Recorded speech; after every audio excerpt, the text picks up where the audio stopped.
and welcome to Why This Movie, a podcast about our favorite movies and why we love them so much. My name is Christopher Allen Maloney. A quick note before we get started. The clips included in this episode all feature a good deal of profanity. There's really no way around it because of the movie that we're talking about. In our defense, though, it is very funny. Today I'm talking with Matthew Rand. He's a radio journalist from our shared home state of Ohio. He also happens to be one of my oldest and closest friends. All right, so Matthew, welcome back. Great to be here again. What movie are we talking about today? We are talking about the Coen brothers classic, The Big Lebowski. In 1998, Ethan and Joel Coen, collectively the Coen brothers, followed up their most successful movie to date, Fargo, with a comedy about a guy called the Dude who gets wrapped up in a missing persons case. Wait, let me explain something to you. I am not Mr. Lebowski. I'm the Dude. You know, that or his dudeness or Duder or, El Duderino if you're not into the whole brevity thing. Are you employed, Mr. Lebowski? Employed? Do you like sex, Mr. Lebowski? Is this your only ID? You got the wrong guy. I'm the Dude. Your name's Lebowski. Jeff Lebowski, the other Lebowski, the millionaire. I received this ransom note this morning. This is a bummer, man. They want you to take the money and act as courier. What do you mean, man? What the hell is this? My dirty undies, dude. The whites. Let's take that hill. Why should we settle for 20 grand when we can keep the entire million? I know you're mixed up in all this. Playing one side against the other in bed with everybody. Blow on them. Huh? Fabulous stuff. What? Who's sitting on $1 million? We want some money. Sitting in the trunk of our car. Where's my damn money? Say, dude, where is your car? Who's got your undies, Walter? This is a very complicated case, Maud. You know, a lot of ins, a lot of outs. Is this your homework, Larry? And I would like my undies back. A lot of strands to keep in my head, man. Whoa! Hey, careful, man. There's a beverage here, huh? I like your style, dude. I have no choice but to tell these bums to do whatever is necessary to recover their money from you. They were Nazis, dude? They were nihilists, man. They kept saying they believed in nothing.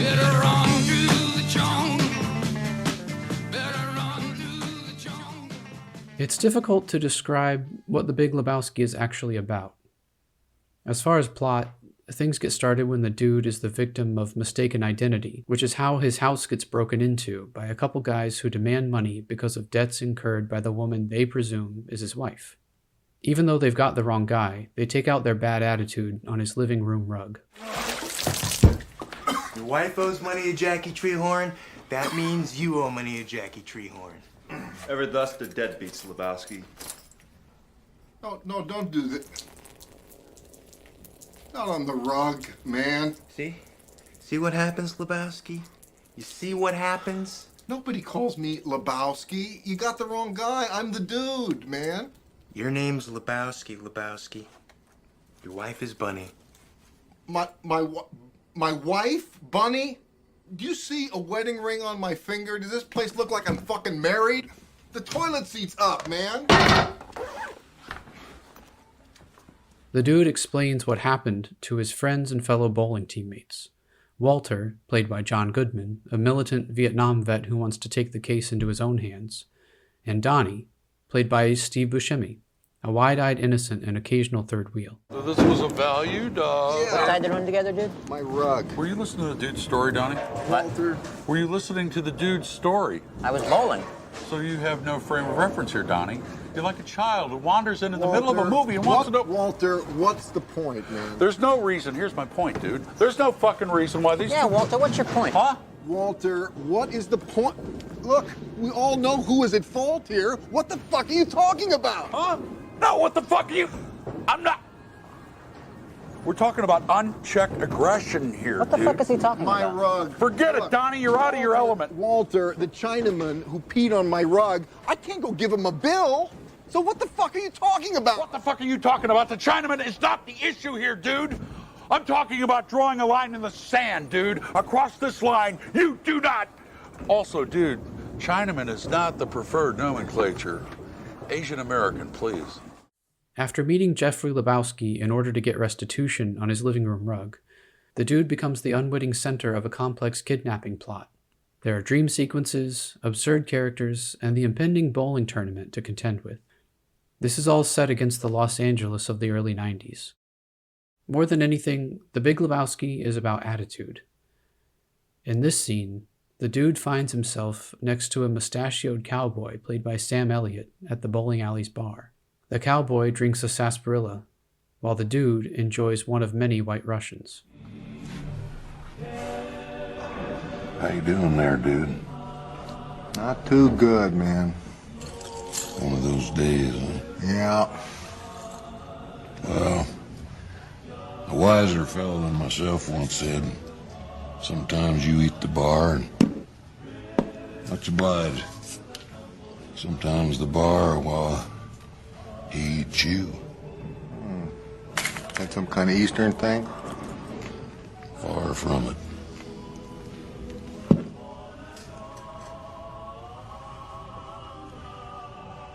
I like your style, dude. Oh, well, I dig your style too, man. Got a whole cowboy thing going.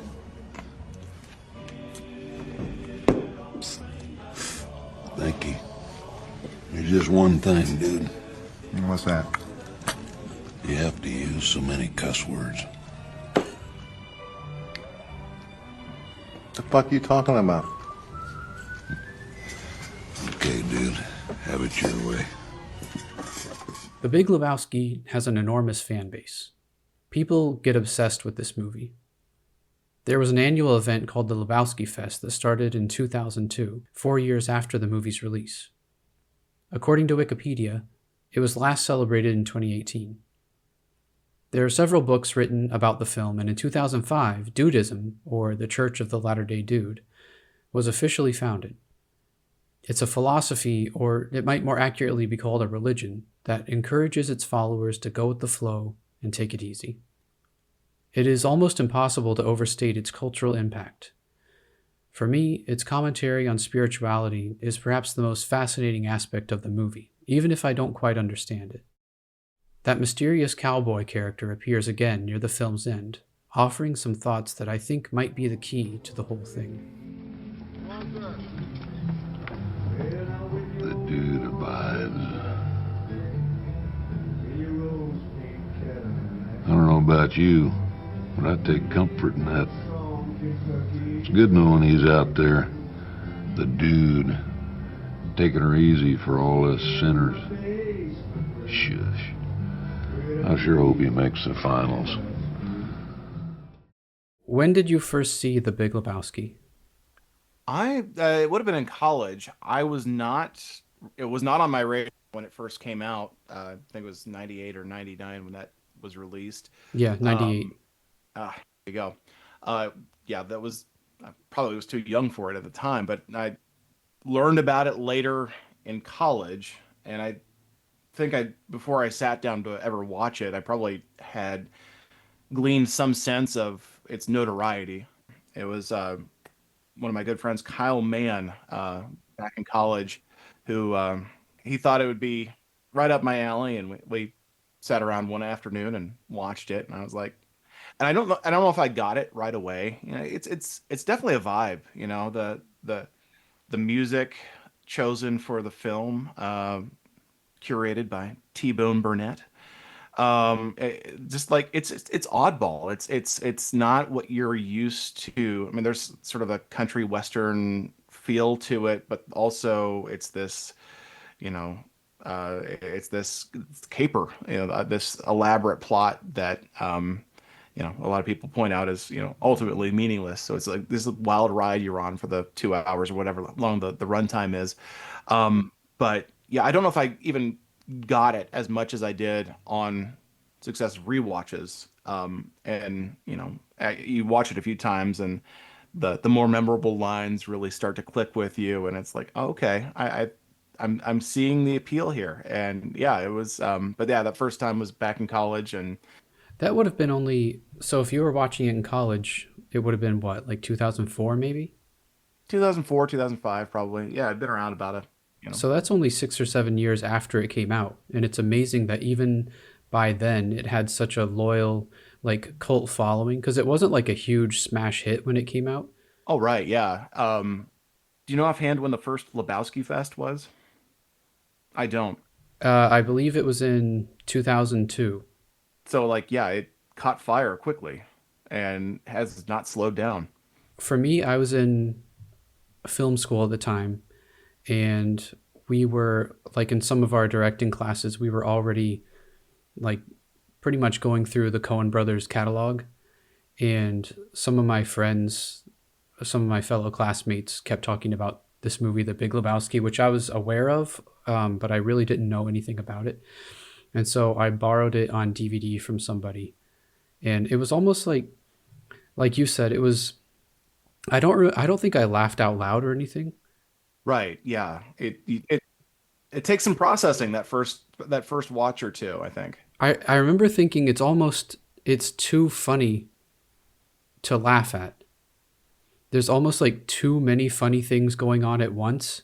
I could just like sit back and kind of appreciate it, but I wasn't. I mean, someone slips and falls, it can make you laugh. There's nothing to think about. Sure. There were so many layers, and it was so humorous. And like you said, it's more about attitude rather than like it doesn't. I think the plot is immaterial, basically. Well, I think it's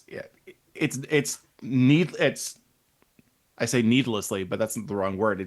It's needlessly. It's like a Rube Goldberg machine of a movie where just crazy stuff is happening constantly to these poor saps, these poor bereaved saps, as they are, and uh, but it's just this glorious, just wild noise that it creates, and it's like I said, it's hilarious, and the lines stick with you, and yeah, The dialogue is so sharp, yes, and it's like music.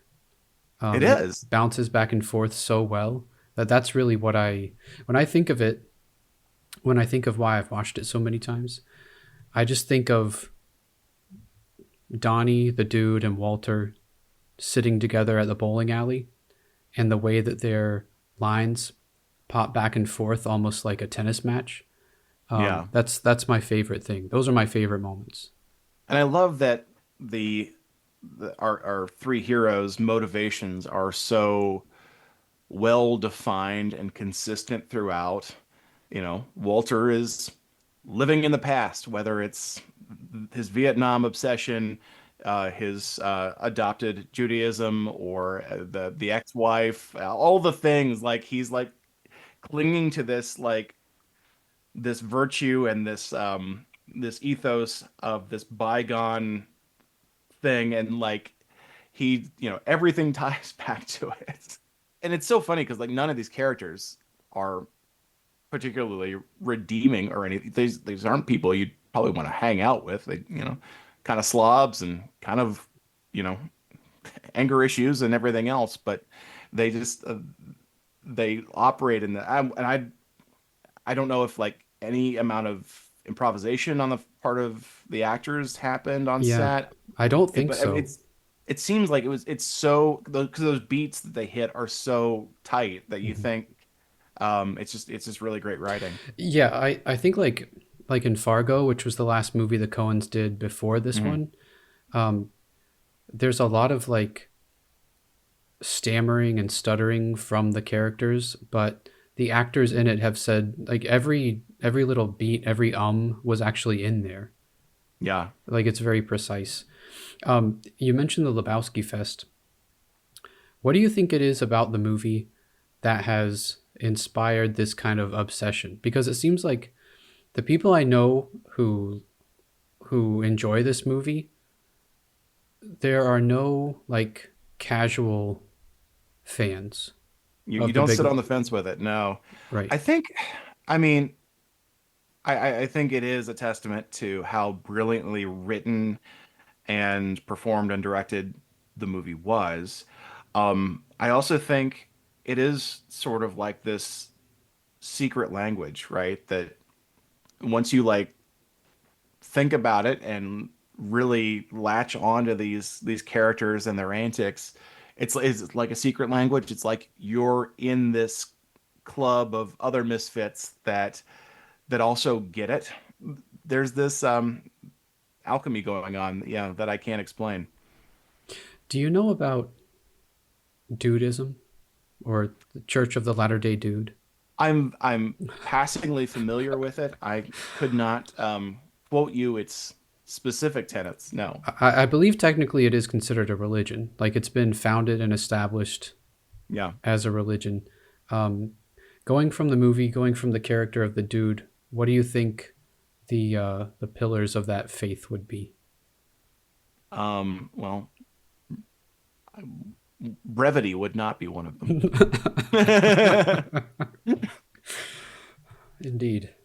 No, the dude abides. That's it. That's all you need. What does that mean? Troubles may come, but keep on keeping on. F it, let's go bowling. Right. Yeah, there's something really beautiful about how his pleasures are so simple. I mean, Listening to whale songs and audio tape recordings of past bowling tournaments. Yes. It's perfect. I think it, like, if you're an overthinker or if you've had any kind of like brushes with melancholy or depression, you look at someone like the dude and you can't help but feel envy for the very simple way that he looks at life and the very simple way that he can feel happy and fulfilled. I think that's probably a lot of what it's about. Absolutely. And he, as long as he stays out of Malibu, he's all right. But, he makes time for his friends. He makes time for his landlord, even if he can't afford to pay him, but like he'll show up to his performance, all the, he's an all right dude. He's just nothing much going on, and nothing gets him down either.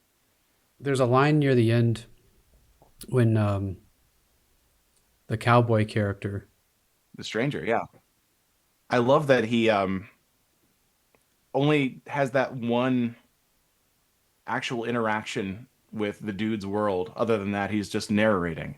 But then he shows up and orders a Sioux City sarsaparilla. That's right. Yeah.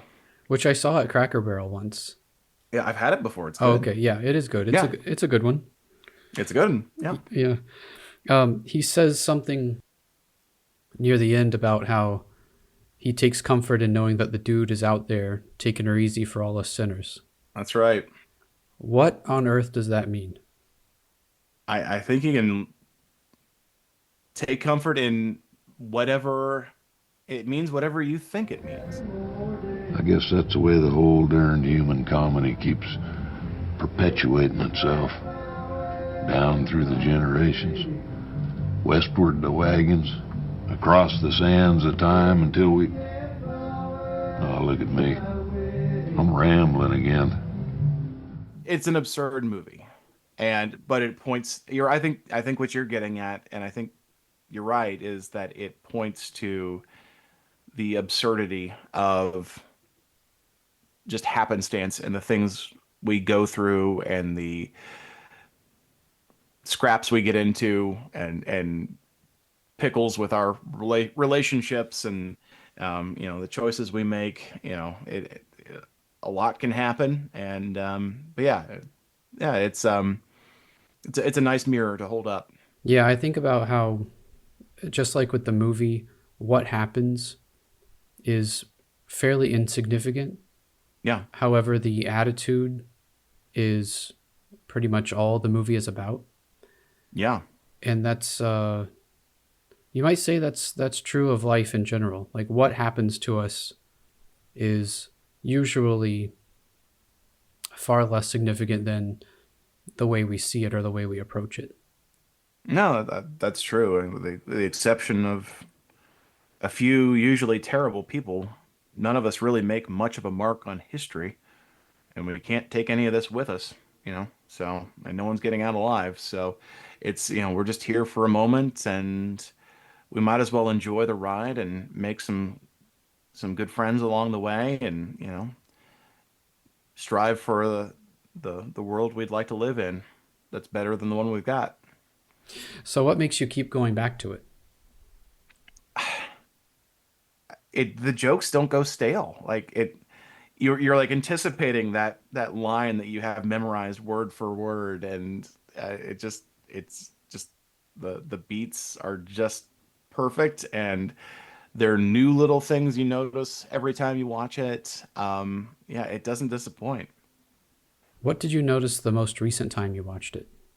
The scene where they're back in the bowling alley, I believe this is after they try to drop off the ringer, and they're all worried. The dude's all concerned that they're going to kill that poor woman, and Yeah. Walter is like in his own little world of that.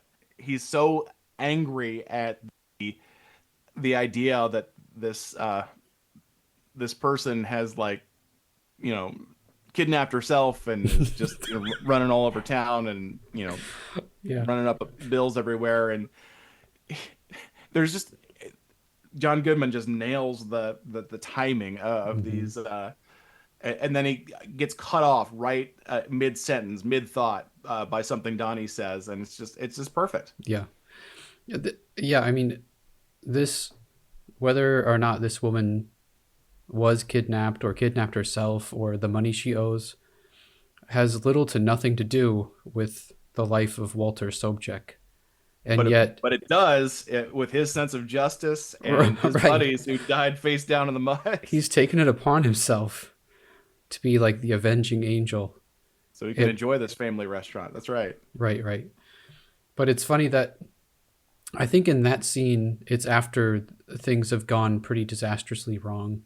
Yes. And yet Walter is so, he puts it behind him so quickly in order to like just focus on practicing for the upcoming finals. And the commitment on the part of Walter to never take any responsibility for anything any plan of his that goes sideways, whether it's the ringer, whether it's the coffee can filled with Donnie. Yeah. You know, the most he gets is, "Oh, I'm sorry, dude," but like that's it. Like he. Did you know that the Walter Sobchak character and the dude character are both based on real people? Now that you mention it, I think I had read that before. I don't know the details though. Walter is based on John Milius, the writer and director. He's done these like he looks like that for one thing, with like the beard and the glasses. I think he's kind of like very macho and militant. He he was involved in the making of Apocalypse Now, and he directed Conan the Barbarian with Arnold Schwarzenegger. So I guess it's like a guy that the Coens kind of know or knew at the time. Hollywood was always left-wing, and I was always a pariah. Culturally, I am uncool. Culturally, I'm not cutting edge. The codes of behavior that I live by and the institutions I admire were probably dead before I was born. I felt I was a more traditional American conservative, that I was, more in the line of the tradition of rugged individualism. And then the dude is based on a film promoter named Jeff Dowd, who actually goes by the dude. Oh, okay. But he has that kind of, I guess he has that kind of very laid back LA attitude. Yeah. That was someone that they knew, like, in the course of their filmmaking career. The Nixon administration charged us with conspiracy to destroy federal property. We were put in jail for contempt of court. So when we did the contempt thing, I unveiled a full-size Nazi flag. For those of you who've never seen a Nazi flag, and I'd never seen one before, it is unbelievably heavy symbols. And we put it on his elevated bench. And I talked about how he was being a good German. Those were the people that sat by when stuff was moving in the wrong direction and didn't do anything. Can we talk for a second about the Big Lebowski? David Huddleston and Philip Seymour Hoffman together. I think I just love the contrast between the Big Lebowski shouting the plane has crashed into the mountain, and Brandt just, we're very concerned, dude. You know, like, that's as upset as he gets, and it's so funny. Start talking and talk fast, you lousy bum. We've been frantically trying to reach you, dude. Where is my goddamn money, you bum? Well, I don't... They did not receive the money, you nitwit! They did not receive the money! Her life was in your hands! This is our concern, dude. No, man, nothing is fucked here. Nothing is fucked! No, man. The goddamn plane has crashed into the mountain! No, man, come on. Who are you going to believe? Those guys are... We dropped off the damn money. We? I would like to think that their dynamic continues behind closed doors like that. It's sort of a father-son thing. Yeah. There's even I'm sure you've seen, there's like a theory that Brandt is like the illegitimate son of Mr. Lebowski. I can see that. They even sort of have a physical resemblance to each other. Sure. So the Big Lebowski, it's a lot of funny things that happen one after another. They don't really add up to anything. We've talked about this to some extent, but if you were going to say what it was about, what it's really about, what the deeper meaning is, if there is one, what would you say it is? I like what I think you were alluding to there about the human comedy and the absurdity of, you know, the world we live in, and there's no making sense of it, and we're all to one degree or another victims of happenstance, and as a parting thought, this aggression will not stand, man. I think because of my friendship with you and people like you, it is easier to look at it is easier to see life as a comedy. I mean that in the best way possible. I mean, it's also... No, I hear what you're saying. I mean, the human experience ranges from the very hilarious and you know, I mean, our species certainly seems wired to laugh and to take joy in the silly and the absurd, and on the sort of darker end of that spectrum, I mean, there's lots of terrible things that happen, you know, usually caused by our own, you know, failings. But you gotta laugh. Sometimes it's all you can do to laugh at those too. So yeah, I think it's perhaps a survival mechanism. Our capacity to laugh and find humor. Yeah, human beings are preposterous. Just a ridiculous species. Yeah. And walking, talking, tool using contradictions. Yeah. Yeah, and those little things that we have, like a good drink or like a couple of frames of a bowling tournament. I mean, like, if we can find happiness or satisfaction in that, even if it's just for a little bit of time, I think there are few things more important than that in our lives. Yeah, I agree 100%.